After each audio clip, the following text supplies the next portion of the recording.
Welcome to the Society. Before we descend into madness, please be advised that the following program contains topics and cases describing graphic violence, strong sexual content, explicit language, and elements that may not be suitable for some audiences. Listener discretion is advised.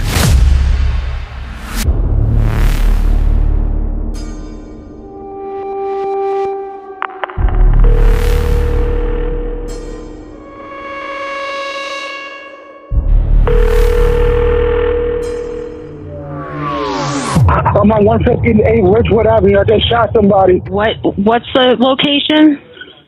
158 Ridgewood. He attacked me while I was closing my store. Okay, 158 Ridgewood? Yeah, please hurry up. Okay, listen to me. You need to take a deep breath, and you're in Daytona Yes. or Holly Hill. Holly Hill. Okay. Please help me, please. Okay, listen. He hit me in the face with a piece of wood. Please help me. I think he's dying. Please help. Okay, listen. They're on the way to you. Is he breathing? Please help me, please. Listen no, he's to not. me. Help. Can you start CPR on him? He's not breathing. Okay. I don't want to get close to him. He tried to stab me with a pair of scissors. He hit me in the face with a big piece of wood. Okay, listen to me. The police and the fire department. Listen, calm down. From the year 2013 to 2019, there was a surge in terrifying and unsettling clown sightings. Most cases, though some violent, rarely would turn deadly. However, in May of 2018, a Little Caesars pizza worker in Holly Hill, Florida, shot and killed a man who was wearing a clown mask and had attacked him with a wooden post and scissors. Heriberto Feliciano was forced to defend himself after being attacked by a man in a clown mask, later identified as Jesse Coggins. Feliciano called 911 in distress after shooting his attacker multiple times with a legally concealed firearm, attempting to get help for Coggins, who had stopped breathing. In the call, Feliciano was in obvious pain, suffering injuries to his face and shoulder. He described how Coggins struck him with a large piece of wood and attempted to stab him with the scissors. Despite the traumatic encounter, Feliciano expressed concern for the man he had shot, repeatedly asking for help. Feliciano explained to both the dispatcher and police that the attack happened as he was closing the pizza shop. Officers later confirmed that the attack, captured on CCTV, may have been a robbery attempt.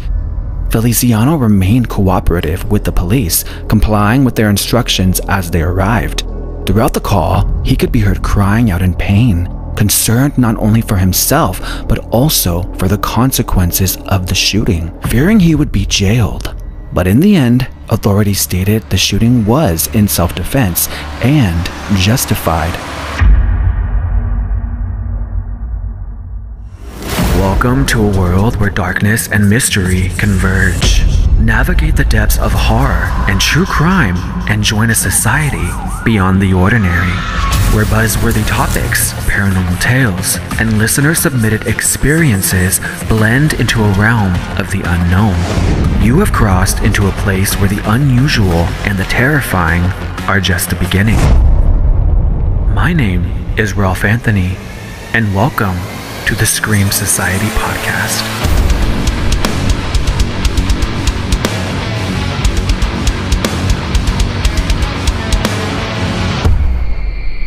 Hello Screamers, thank you so much for tuning in. Welcome into another chaotic episode. During my week off, I achieved the perfect trifecta, overindulging in unhealthy foods, doom scrolling TikTok, and receiving some hilariously brutal submissions and reviews so negative they're almost too good not to share. But more on that later. More importantly, girls, guys, gays, and ghouls, we have officially made it to spooky season. Best time of the year, in my opinion. Although I am a little bummed because I didn't decorate my house this year. It's been crazy. Life's just been a little too hectic, and I haven't had the energy to really get in the spirit decoration-wise, but I'm sure I will dive more into the October shenanigans to make up for that, including some great collabs coming very soon. But back to Halloween decorating. I was reading an article the other day about a mom who was a little annoyed with her neighbor's spooky setup, and naturally, she did the most obvious thing, took to TikTok to vent. Take a listen to this. I'm going to need someone to explain to me why people decorate their homes for Halloween in complete horror. We're talking scary decorations when there are neighborhood children, young children that ride bikes, play outside, drive by these homes for the entire month of October. I don't understand. We have a home in our neighborhood. Their entire garage, a 2-car garage, is just covered. I'm talking corner to corner, covered with the picture of the clown from It, just his face, big, huge, all over the garage. And that's only one of their decorations. So I get the joy as a mom of explaining what that picture is and trying to shape it in a way that doesn't sound terrifying to my young children. I know some people are big Halloween people. I know others are not. And I know that everyone has the right to decorate their home how they see fit. But just like from a humanity aspect, in a neighborhood with children, I decorate your home with such horror in such a bold, loud, unmissable way. It's not even October and mommy is already tired of explaining like, oh, he's just a friendly clown. That's just the way he smiles. Please help me understand. Lynn Swit, as she goes by on the account, does bring up some valid points for other parents. Well, no, why do people always have to suck the fun out of everything these days? People are so sensitive. Like monitoring Halloween decorations. Imagine that. This reminds me of a time I was using a fog machine I had out in my front porch. I was testing it out on Halloween before trick-or-treaters hit the streets, obviously. And no kidding, no more than 5 minutes later, a neighbor comes banging on the door. No, the fog machine is literally right there in front of him. So I run to the door and he's asking if everyone's okay. And I'm like, okay with what? Well, it turns out he's on the phone with the fire department, thinking my house was on fire, with no sign of fire or continuous smoke. And I looked at this guy and I had to say, dude, fog machine, and point to the fog machine that's right next to him. I mean, great neighbor to have if the house was actually burning down, but still, total vibe kill. And okay, maybe I was so annoyed because there had been other instances going on. Anyway, look, we will not be censoring our Halloween decorations to make you explaining what's real and what's not to your children less annoying. We wish her well. Let's get into sinister subjects. So much going on in the horror community lately. Sadly, everyone, after 3 entertaining seasons, Chucky the TV series has been canceled over at Sci-Fi and USA Networks. Now, as a fan, it wasn't the greatest show, but it was damn good for what it was. Over the top, outrageous, campy. The creator Don Mancini was having fun with these characters and expanding this world just fine, in my opinion. The gore was great too, by the way. And for the most part, the ratings were positive. I think this one is a pretty big loss, not just for horror, but for LGBTQ representation. The main character was gay. The iconic character of Glenn Glenda was genderqueer. And the show had on so many gay icons. So this one felt like a win since there wasn't really anything like that on television, especially on networks like USA and Sci-Fi. Now, I know Don Mancini has something up his sleeve. We may be getting another film. And there are even rumors to move the show to streaming service Peacock. So if you're a Chucky fan, all I have to say is stay seated because I'm sure we're going to get something fun. And speaking of staying seated, there seems to still be a great divide with fans and the Scream franchise. As an OG fan myself, I was so happy when Neve Campbell, who portrays the legendary Sidney Prescott, posted to her Instagram on Tuesday, October 1st, the release date of the upcoming next installment, Scream 7, which will be a little bit of a wait because the film is scheduled to release on Friday, February 27th of 2026.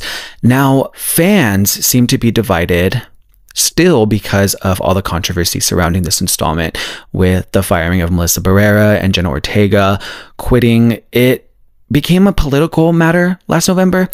And as a fan of the franchise, like I said, I will be seated. regardless of how many times they bring Sydney back, it's her franchise. She could be in space for all I care. And I'm someone who didn't appreciate the fact that the legacy characters were sidelined for 5 and 6. Yes, the pay dispute with Nev was unfortunate, and I wish the franchise was under different production companies. Now, as for the political aspect, watching this film doesn't take away from what some of us are actually doing to make a difference in our society. Half of the time, the online bullies calling people supporters of this or supporters of that are the ones who are actually doing nothing to help a cause. We can't cancel everything.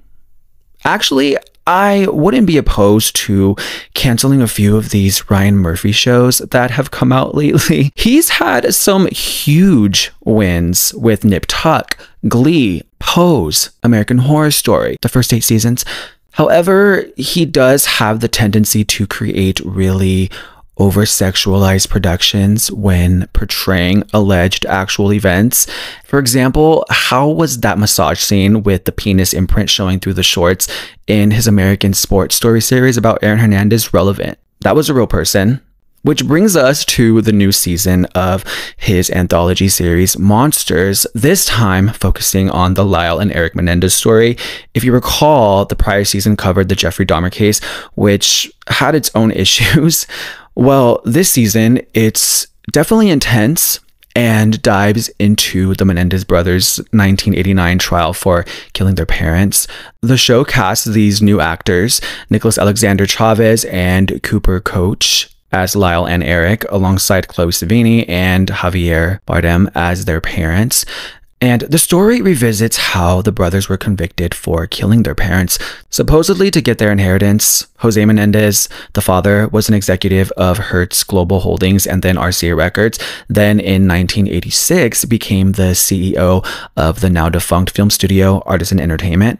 He was shot 6 times, including a fatal shot to the back of his head. Kitty Menendez, the mother, was tragically shot 10 times in total. She was on the ground, crawling away when Lyle ran to his car to reload before firing the fatal shot to her face and cheek. Both were shot with a 12-gauge shotgun, which is so brutal. Now, during the trial, they revealed that they'd suffered years of sexual abuse by their father, which their mother ignored. They claimed they feared for their lives, which added this massive layer of complexity to this case. The jury didn't buy it though, and both brothers were sentenced to life in prison, where they still are. Like Ryan Murphy's previous Dahmer series, this one has stirred up a lot of debate. People are asking if the Menendez brothers story would be seen differently today, especially with progressive movements like the Me Too movement. Some even question whether it's ethical to make a show like this, knowing both brothers are still alive and serving time. So Ryan Murphy is known for pushing the envelope and giving the audience these jaw-dropping performances and moments, and the show is definitely intense. Like I said, it doesn't hold back on showing the trauma the brothers say that they experienced, and the show incorporates events based off years of interviews, rumors, and the actual trial. Eric's character gets this 37-minute scene where he talks about his father's abuse, which could be tough to watch for some, and at the same time, there are parts that could feel more exploitive than sensitive. Like when the brothers' relationship is presented in a pretty over-the-top sexualized way, including hints of incest. There's a scene where the mother walks in on the boys showering together, and I don't know, it's hard to tell if it's meant to critique how media treated them or just play up the drama and have a reason to show these two actors very in shape and chiseled bodies. Even people online, including Eric Menendez himself, have had some harsh words about the show. Eric released a statement saying that the portrayal of his brother Lyle was full of lies and that it's bringing back outdated ideas about male abuse victims. Even in a post put out on X, formerly known as Twitter, on his wife Tammy's account, Eric's statement reads, "I believed we had moved beyond the lies and ruinous character portrayals of Lyle, creating a caricature of Lyle rooted in horrible and blatant lies rampant in the show. I can only believe they were done so on purpose. It is with a heavy heart that I say I believe Ryan Murphy cannot be this naive and inaccurate about the facts of our lives so as to do this without bad intent. It is sad for me to know that Netflix's dishonest portrayal of the tragedies surrounding our crime have taken the painful truths several steps backwards, back through time to an era when the prosecution built a narrative on a disbelief system that males were not sexually abused and that males experienced rape trauma differently than women. Is the truth not enough? Let the truth stand as the truth. Now, the show has reignited interest in the brothers' case, especially in the true crime world. Hello. Social media has been going crazy with old clips of their trial and interviews, and some are even calling for their exoneration, arguing they didn't get the empathy they deserved back then. Now, Ryan Murphy has responded, and in an interview, when asked if he spoken to the brothers, he goes on to say he doesn't feel the need to speak with the Menendez brothers and believes the series is actually the best thing that's happened to them in the last 30 years and pretty much doesn't think anything is wrong here. I think at the end of the day, Ryan's job is to create something entertaining, whether that's 100% accurate or not. And I get that aspect. I don't agree with the extreme fabrication, but the harsh truth is that's just the type of society that we live in. That's just the type of media we consume. Every show based off of true events always adds some level of fictional aspects. Now, based off his track record, I feel that putting softcore porn isn't really necessary in storytelling depicting true events. I think there could be a lot to leave to the imagination, especially handling cases like these. Don't get me wrong, there's nothing wrong with the sexualized style of storytelling with shows like American Horror Story or Nip Tuck, but again, these true event shows should be handled a little differently. As for updates on the actual Menendez brothers case, the brothers have filed multiple appeals throughout the years, including one as recently as May of 2023, where they requested a new hearing by filing documents based on newly discovered evidence which allegedly proves that their father had molested Latin boy band Menudo member Roy Rosello. Rosello alleges at age 14 he was drugged and raped by Jose Menendez while visiting the Menendez's home in New Jersey while the band was under the RCA record label that Jose was the executive of. As of September 29th of this year, Eric Menendez's daughter, Talia, runs an Instagram account that shares updates about her father and uncle's case. She shared on her Instagram stories that the brothers will receive a decision on their appeal for freedom within the next 60 days in response to their filing last May. There's a part of me that does believe that they are telling the truth. Obviously, I don't agree with the way they went about things. It's pretty similar to how I feel about the Gypsy Rose Blanchard case. I don't know. We will be seated and we will be waiting to see what comes out of this appeal. Moving on here and shifting gears, because this one is wild. According to UFO whistleblower Charles McNeil, one of the most significant events in human history is on the horizon. He claims to have been part of a secret U.S. Air Force intelligence unit responsible for upholding a 70-year truce between the U.S. government and an alien civilization. Now, this story caught my attention, and after doing a little more digging, McNeil, whose credentials are unverified, predicts that the truce will have ended in September of 2024, leading to global chaos, including the destruction of Israel, a brief world war, and a staged alien invasion using reverse-engineered UFO technology. And we are days into October. And if any of you are paying attention to what is going on right now, we have Hurricane Helen destroying Florida, killing hundreds of civilians, and violence that's been escalating continuously for a little over a year now in the Israel-Palestine conflict. Adding to his claims further, Charles McNeil alleges that for decades, information about extraterrestrial contact has been subtly fed to the public through news and films and TV shows as part of a public acclamation program meant to prepare humanity for alien encounters. On his website, Acclimate Now, he outlines a planned Third World War designed to intimidate and reduce the population, which will be followed and interrupted by a staged alien invasion. Many of the alien crafts seen during this invasion, he claims, will actually be advanced US military vehicles. McNeil also gives details on different alien species, some resembling the well-known gray aliens from science fiction books and media, as well as others like cybernetically enhanced humanoids from the Rigel star system. He claims that these beings, initially biological, began merging with technology after encountering a mysterious entity called the Keeper. McNeil further asserts that the US government has been in contact with multiple alien species since the late 1940s, and these revelations will be made public very soon. He believes recent credible UFO sightings are part of this larger plan as well. And as insane and terrifying as this sounds, something about his claims seem legit. Coincidence with the world chaos and war claims?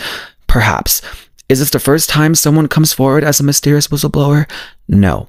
In fact, one of my all-time favorite cases and pieces of media out there is the very believable and unsettling audio of the Area 51 caller that was broadcasted on one of my favorite childhood radio shows, Coast to Coast with Art Bell. But I don't know.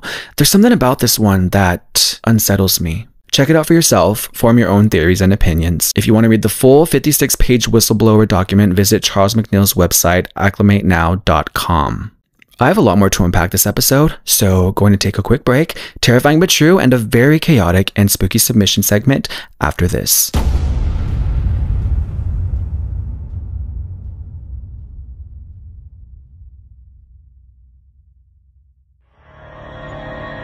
Do you love to be super scared?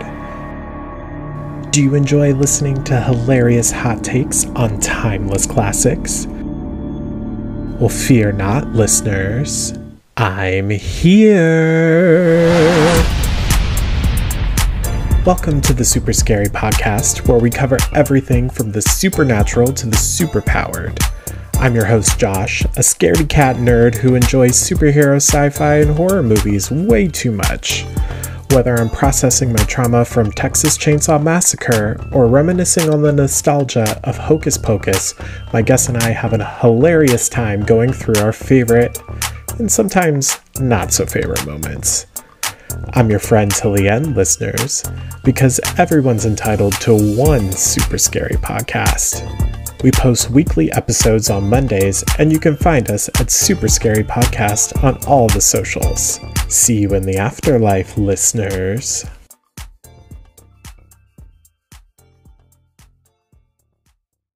When the unthinkable becomes reality, we find ourselves questioning everything, as some stories are too terrifying but true.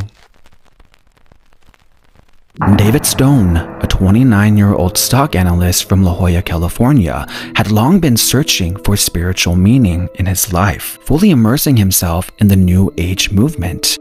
Despite his professional success, he wrestled with anger issues, which came to a head on October 28, 1988, during a gathering at his apartment. What started as a disagreement with a friend spiraled into a physical altercation, with David lashing out violently. Afterward, David seemed to recognize how far out of control he had become. In a moment of self-awareness, he shared with his friends and family that he needed to get away, to reflect on his actions. He said he intended to go on a walkabout, a personal spiritual journey, and promised to return in a few days, but that journey would take a darker turn.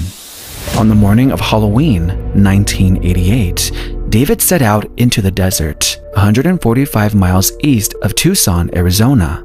A farmer, one of the few people to see him alive, encountered David at dawn walking along the dirt road. The farmer found the interaction strange. David, unbothered by the cold desert air, was dressed inappropriately and mentioned he was searching for the beast.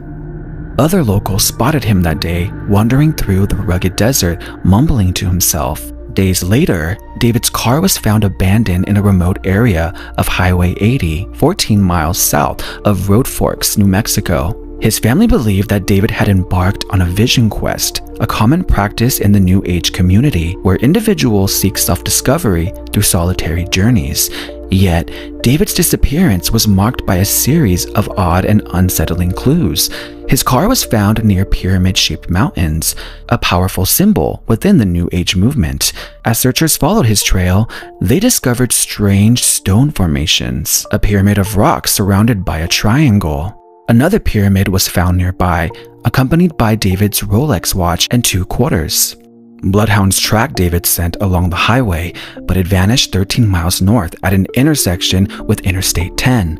Among his belongings, his parents found a strange business card belonging to a man named Tony Ballesteros, who claimed he never met David, and a cryptic note that read, "They think the word is in the safe. 6 knives in Rob's room. Use buys your tea, and use take your chances. Halloween." 4 years later, on February 23, 1992, 2 hikers stumbled upon David's skeletal remains near Granite Gap, New Mexico, not far from where he had left those cryptic clues. Despite the passage of time, investigators found no evidence of foul play. The medical examiner confirmed that there was no trauma to his body, and it was suggested that David likely died from exposure to the elements. A case of death by misadventure. However, the eerie circumstances surrounding his disappearance and his strange behavior in the days leading up to it have left many questions unanswered.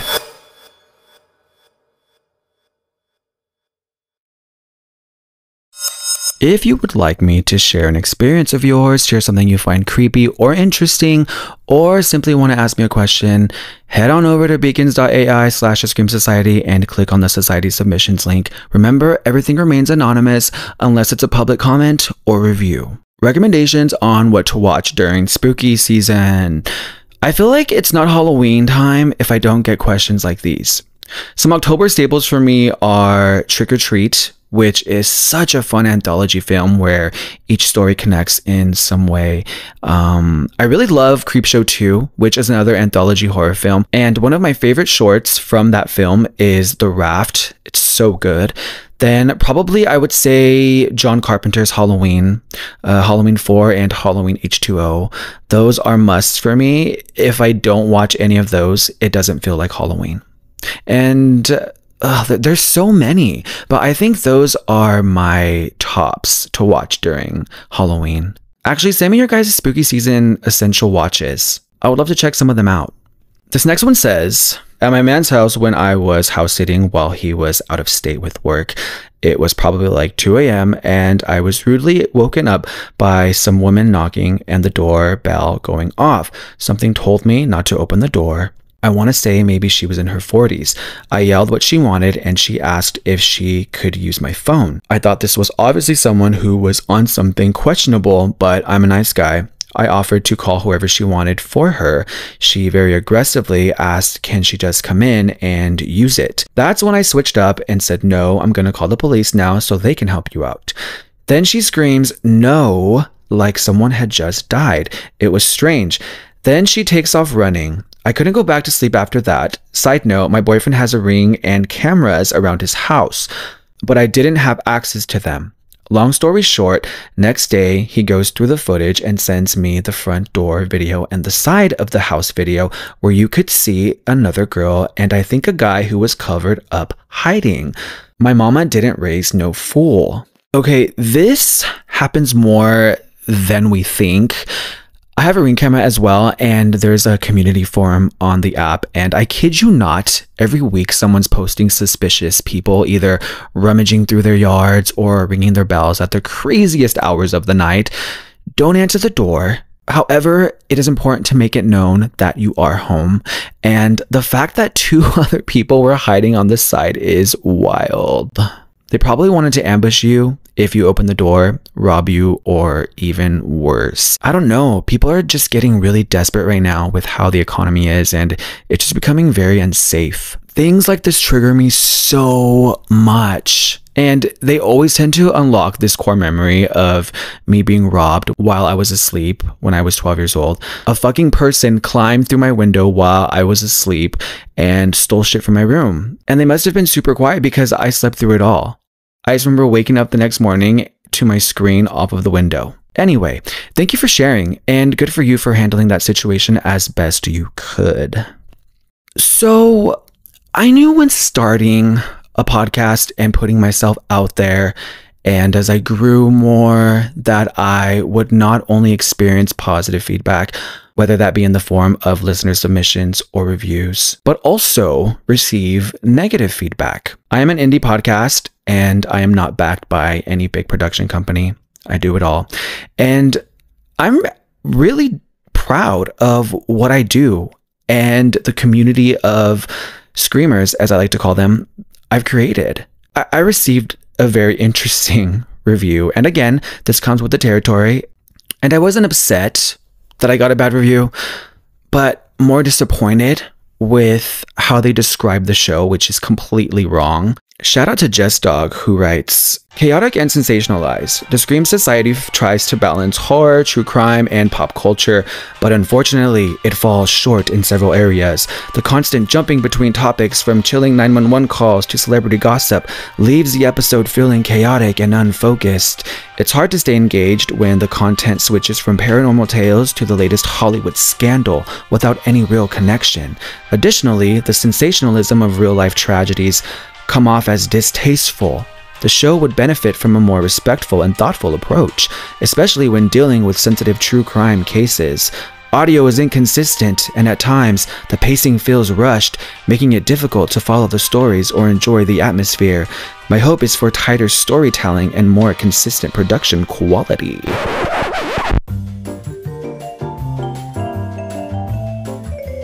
My hope is for more reviews not generated by ChatGPT. So, remember earlier when I was talking about Ryan Murphy and his tendency to fabricate and over-sexualize real-life tragedies?